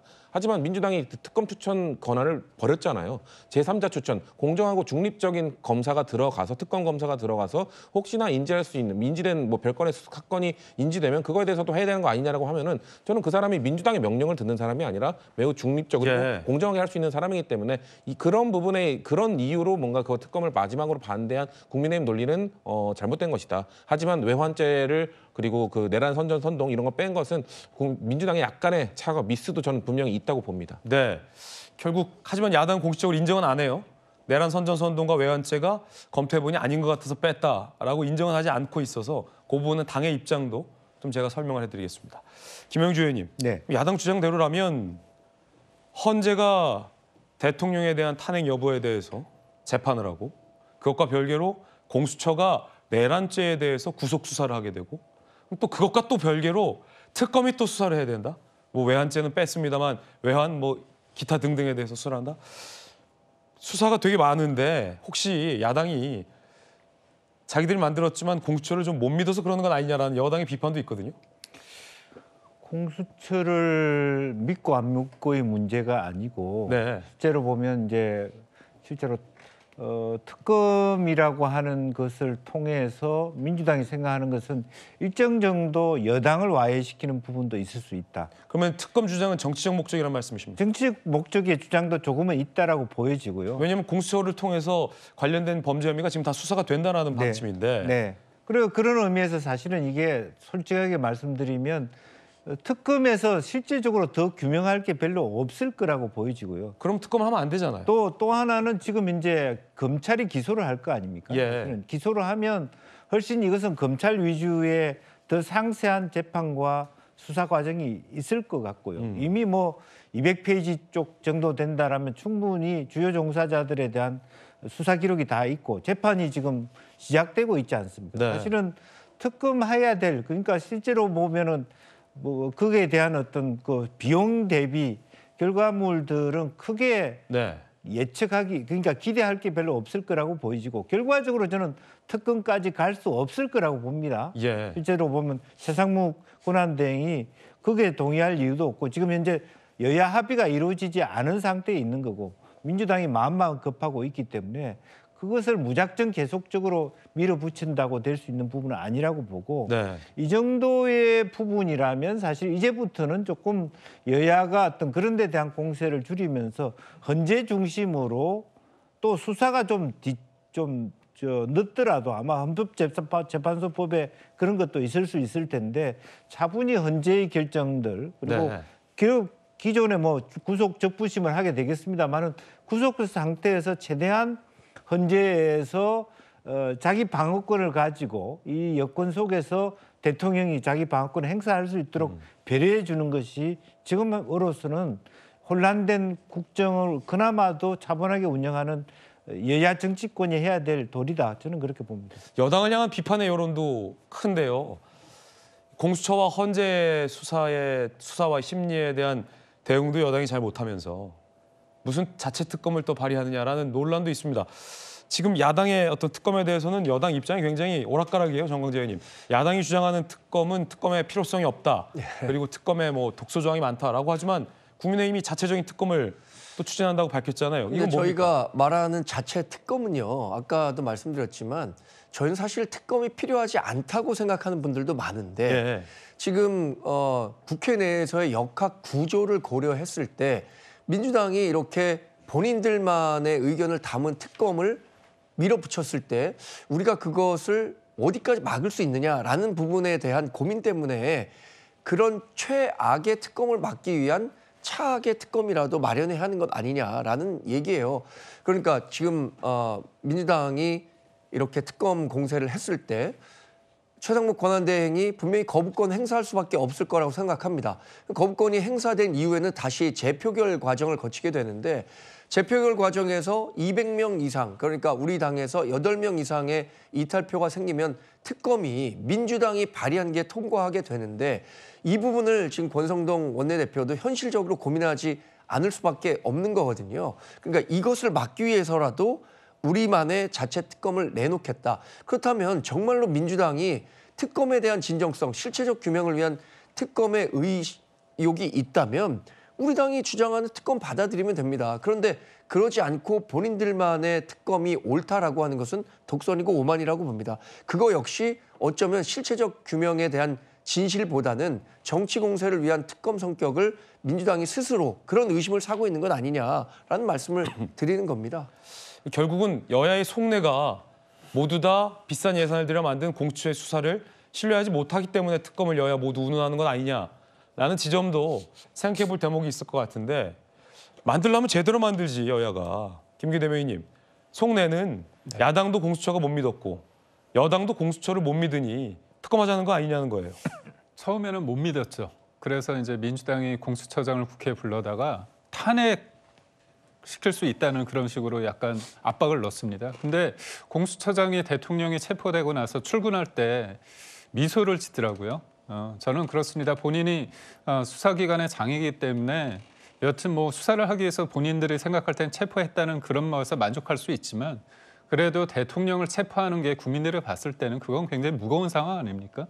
근데 전 공수처장이 출근하면서 미소를 지었다는 그 자체가 공수처가 그래요.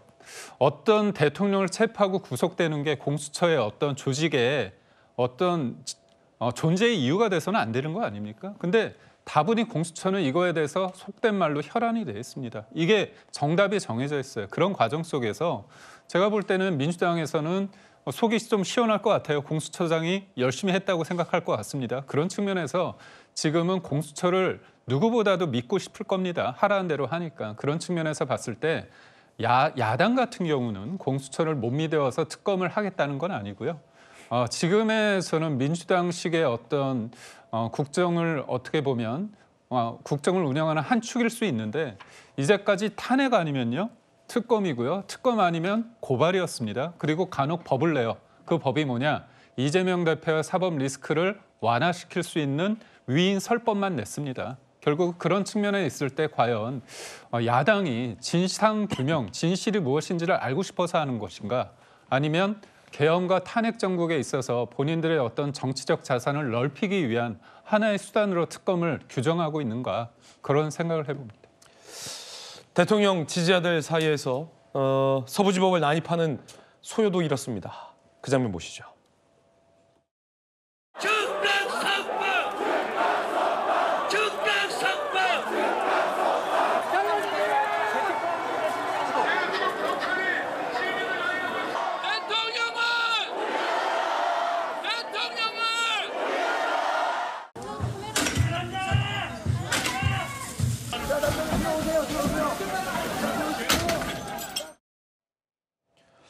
김영주 의원님, 서부지법이 아수라장이 됐습니다. 18일, 19일 이틀간 경찰이 86명을 연행했어요. 네. 우리가 이제 넷플릭스 영화 중에 지옥이라는 영화에 나타난 그 유튜브들이 화살촉 이런 게 연상되는 상황입니다.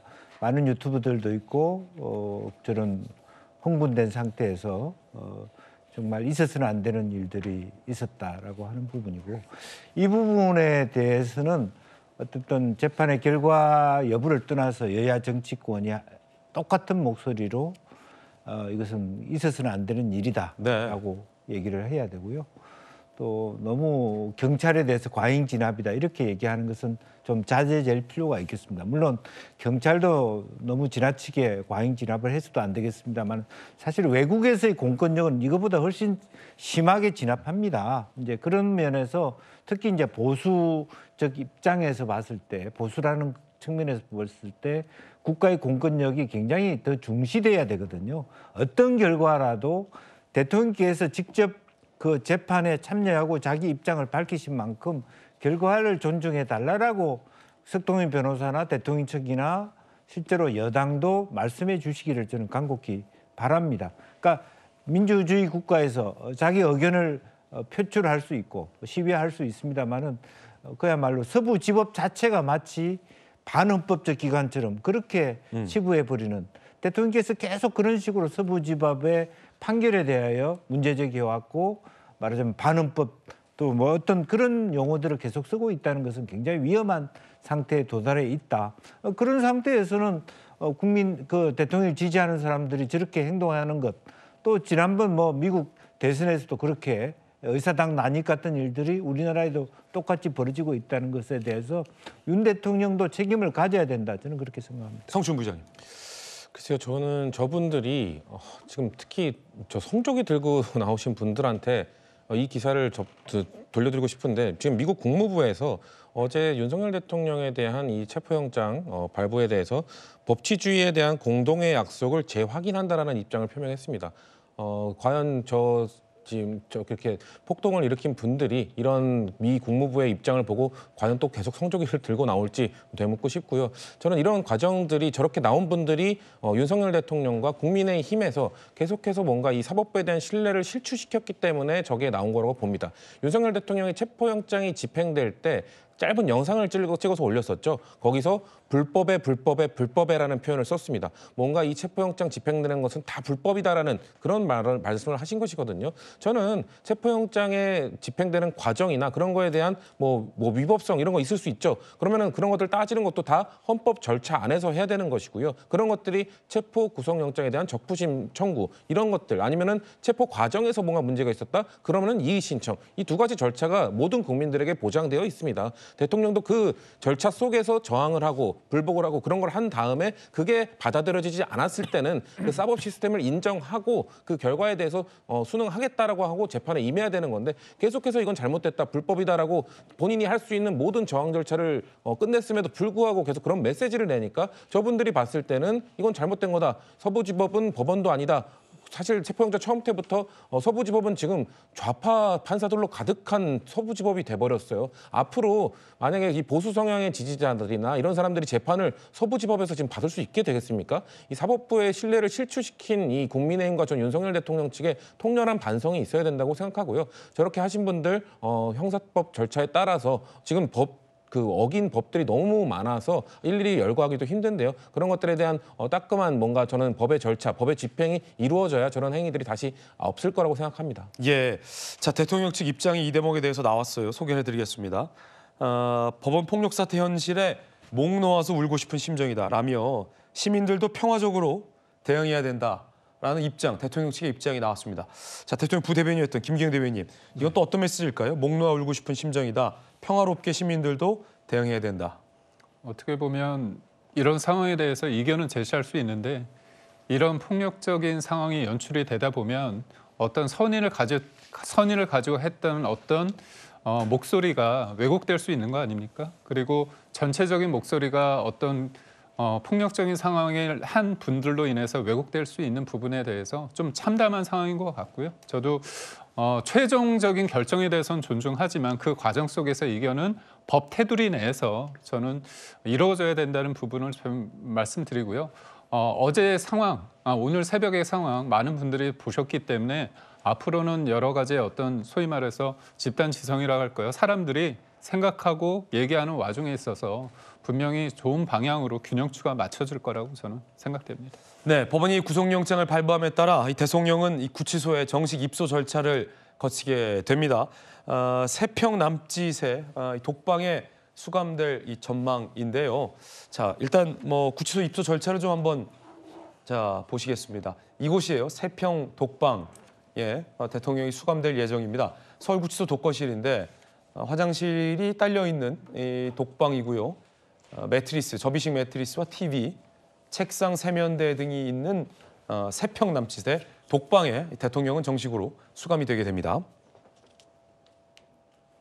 자, 수감 번호도 정식으로 수용 번호가 발부가 되고 머그샷, 소위 사진 찍는 거 있잖아요. 머그샷도 촬영이 되고 수의를 정식으로 이제 입게 될 것 같아요. 정광재 대변인님. 그동안 윤석열 대통령은 서울구치소에서 생활하는 기간 동안 본인이 입고 갔었던 양복, 와이셔츠 그대로 입고 있었던 거잖아요.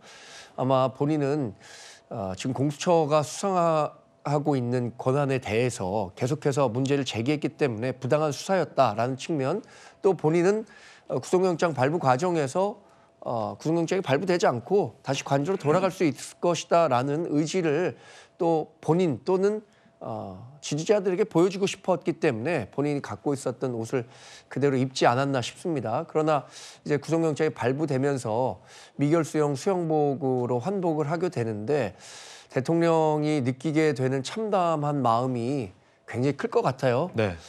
앞으로 뭐 재판 절차가 진행이 되겠죠. 수사 과정에서 내란과 관련한 혐의가 소명이 될지 아니면 내란으로 처벌할 수 없다는 판결이 날지 예단해서 말씀드릴 수는 없지만 앞으로의 절차는 뭐 구치소에서 정해진 결과에 따라서 진행될 수밖에 없다고 보고, 또한 아까 우리 당이 처음부터 서울 서부지법에서 일어난 폭력 사태를 두고 자제해야 한다, 이런 폭력 사태는 안 된다라는 강력한 메시지를 지지자들에게 전달했었다는 점도 추가로 말씀드립니다. 네, 자, 이 대통령은 이제 구속 적부심을 신청할 것 같은데 김기현 대변인님, 구속 적부심도 신청하는 거죠? 그러니까 법 테두리 내에서 대통령이 이 일을 신청할 수 있는 내용들 부분에 대해서는 끝까지 다 할 거라고 봅니다. 그건 어떻게 보면 피고인의 어떤 당연한 방어권 행사이기 때문에요. 그러니까 지금의 구속영장 실질심사에서 판사가 얘기한 건 증거인멸의 어떤 우려 아닙니까? 그렇다면 그 부분에 대해서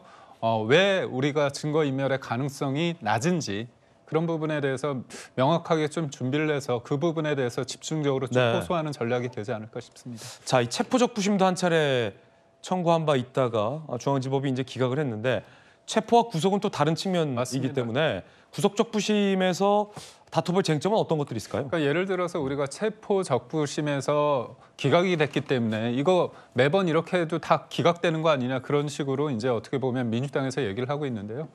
체포적부심 같은 경우는 체포영장이 발부돼서 집행까지 이루어진 상태였습니다. 거기에서 이제 48시간의 어떤 구금에 대해서 문제가 있느냐 없느냐 그 부분인데, 그건 어떻게 보면 이미 발부가 되고 집행이 됐기 때문에 후행적인 상황입니다. 어떻게 보면 한번 지나간 일에 대한 어떤 문제 제기이기 때문에 이게 사실상 받아들여지는 측면은 굉장히 낮습니다. 하지만 구속영장에 대해서 이게 실제로 정당한지 발부가 됐는지 이거를 다투는 여지는 뭐냐면 앞으로의 상황입니다. 그렇다면 유무죄에 대한 판단보다는 이 사람이 증거인멸의 가능성이 높다 아니다 아니면 도주의 가능성이 있다 없다를 보면서 재판 과정에 있어서 아니면 수사 과정에 있어서 꼭 구속의 필요성이 상당히 있는가 아니면 불구속 상태에서도 할 수 있는가에 대한 판단이기 때문에요. 이런 부분에 있어서는 체포 절차야 체포 영장에 대한 어떤 판단 유무안은 더 엄격하게 볼 수밖에 없고요. 그거는 여러 가지 정황의 피고권의 어떤 방어권 보장이라는 측면에서 볼 땐 적극적으로 대통령 측에서 주장을 해야 된다고 봅니다. 예, 이 증거인멸의 우려로 구속영장이 발부된 것에 대한 어떤 이의 제기 그리고 이 대통령 현직 대통령의 어떤 방어권에 대한 항의가 아마 구속적 부심에서 쟁점이 될 걸로 보이는데 앞서서 이제 김영주 의원님께서 그렇게 답변 주셨어요. 이재명 대표는 구속이 기각되고 조국 전 장관도 구속되지 아니하고 대통령에게 구속이 발부된 기준이 뭐냐에 관련된 논란에서 판사마다 다르다. 그때그때 다를 수 있다. 사실상 그런 표현 주셨는데 구속적 부심을 중앙지법에 또 청구하게 되면 구속영장을 발부한 서부지법 판사와 대통령의 구속이 적절한가를 다시 판단하게 될 중앙지법 판사의 생각이 다를 수도 있고 같을 수도 있는 거군요. 네, 저는 뭐 다를 수도 있다고 생각합니다. 대통령에 대해서 저렇게 헌법재판소의 재판기일이 잡혀 있는 상태에서 구속해서 그런 활동하는 것 혹은 실제적으로 증거인멸이라고 하는 것에 대한 부분에 대해서 달리 볼 여지는 있다. 다만 제가 생각할 때 이와 같은 지금까지 윤 대통령과 윤 대통령 변호인단의 말하자면 재판의 논리, 대응 논리 가지고는 뒤집어질 가능성이 없다라고 봅니다. 저는 철저하게 실패하고 있는 논리를 계속적으로 반복하고 있다라고 보여지고 또 하나는 10전 10회라고 하는 그 자체가 실패하고 있는데도 계속 반복하는 거 아닙니까? 실제로 보면 여론전의 논리와 철저히 지금 변호사들이 하는 것은 대통령이 하시는 것은 여론전의 논리입니다. 나는 불이익을 당하고 있다. 외신에서 그렇게 썼어요. 순고자 코스프레 한다. 그런 부분은 많은 지지자들을 결집시킬 수는 있으나 그 사실 가지고 재판부가 판단하는 건 아니다. 냉정해 보면. 그 본인이 했던 그 사항에 대해서 그동안의 체포에 대한 혹은 계엄의 정당성을 법리적으로 설득해내지 못하고 있거나 혹은 그동안에 계속 불응해 왔거나 그런 부분에 대해서 왜 그렇게 했는가에 대한 증거 증명이 부적합하거나 없다라는 거예요. 말만 있고.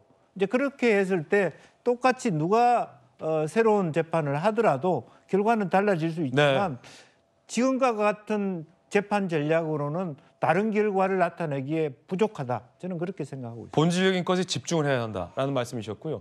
지지율 나와서 말인데 양당 지지율, MBS에 이어 갤럽도 양당 지지율 그래프가 역전됐습니다. 국민의힘이 39%, 민주당이 36%로 지지율이 이제 역전된 양상. 지지율 그래프가 물론 이 지지율은 오차범위 내이기 때문에 역전됐다고 볼 수 없지만 그래프가 교차된 것은 맞습니다. 정광재 대변인이 어떻게 보십니까? 뭐 여러 해석이 있겠지만 공통적으로 얘기하고 있는 것은 두 가지 정도인 것 같아요. 보수층의 결집이 있었다는 건 확실한 것 같습니다. 첫 번째. 두 번째는 반민주당 정서, 특히 반 이재명 대표에 대한 정서도 확산되고 있다는 것 확인해 볼 수 있을 것 같습니다. 보수층이 결집하고 있다는 것은 지난 그 계엄 이후에 윤석열 대통령 체포 과정에서 윤석열 대통령에 대한 특히 현직 대통령에 대한 체포 과정이 저렇게 폭력적으로 이루어져도 되는 것인가, 그리고 그 수사에 응하겠다는 태도를 일부 보이기도 했었거든요. 즉 제3의 장소라든가 어떤 식으로든 적법한 절차가 이루어진다면 수사에 응하겠다는 뜻을 밝혔음에도 불구하고 체포 만능주의 형식으로 경찰과 공수처가 지나치게 밀어붙인 측면에 대한 우리 보수 지지자들의 반발이 있었다고 보고요.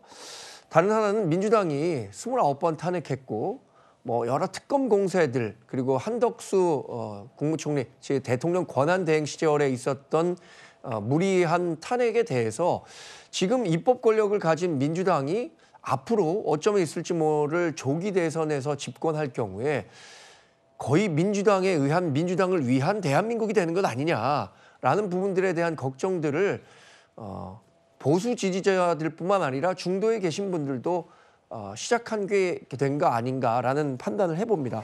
결국에는 민주당의 이런 폭주에 대해서 민심이 이반하기 시작했다라는 뜻으로 저는 해석해보고 있습니다. 네. 네. 저는 정광재 대변인께서 잘 말씀해 주셨는데 그거를 사람들이 기억할 것 같아요. 대통령 탄핵 이후에 굉장히 어수선한 상황 아니십니까? 그때 이재명 대표가 한덕수 권한대행을 탄핵하고 나서 본회의장에서 나오면서 했던 그 미소를 국민들은 기억할 거라고 저는 보고 있습니다. 네. 자, 내부 모시고 오늘 대통령 선정사상 첫 대통령 구속이라는 주제로 이야기 나눠봤습니다. 저희들 60초 광고 보고 돌아오겠습니다. 잠시 뵙죠. 네, 채널A 뉴스 특보 전해드렸습니다. 연이은 뉴스 특보 채널A를 통해서 만나보시기 바라겠습니다. 시청해주신 여러분 고맙습니다.